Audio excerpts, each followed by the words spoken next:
إذا كنت تعاني من السعال المتكرر أو لديك فرد من عائلتك يعاني من نفس الأمر، فهذا الفيديو يهمك. انتبه جيدا. هل تعرف ما الذي يحدث عندما تضع البرتقال فوق نار هادئة؟ سأقوم بإعطائك وصفة مفيدة ستنفعك في أوقات الشدة. في بادئ الأمر نحتاج برتقالة.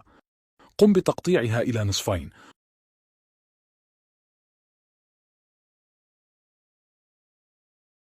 خذ النصف الأول وقم بإزالة الجزء الأوسط.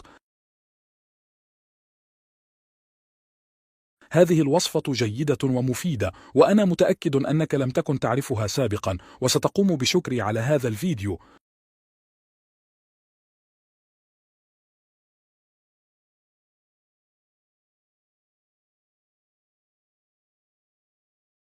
والآن قم بوضعها على نار هادئة بهذه الطريقة.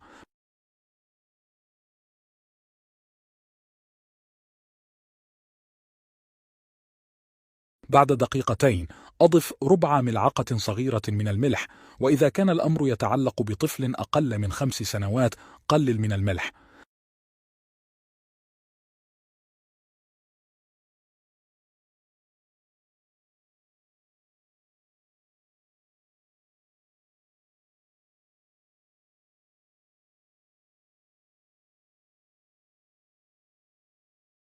بعدها أضف ربع ملعقة صغيرة من الكركم وقلل الكمية إذا كنت ستخصصها لطفل لا يتجاوز 5 سنوات.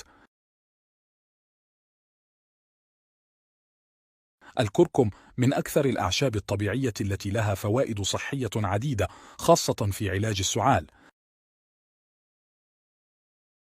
هذه الوصفة الطبيعية يمكنك تحضيرها في وقت وجيز ومفعولها سحري.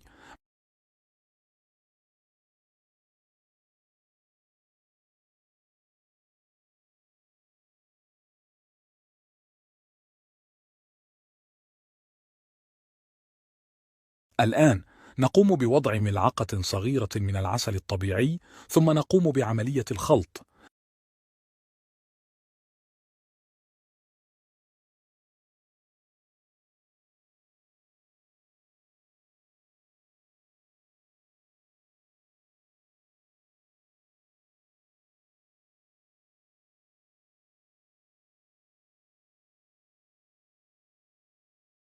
ناول ملعقة صغيرة للشخص الذي يعاني من السعال، وستتفاجأ من مفعولها.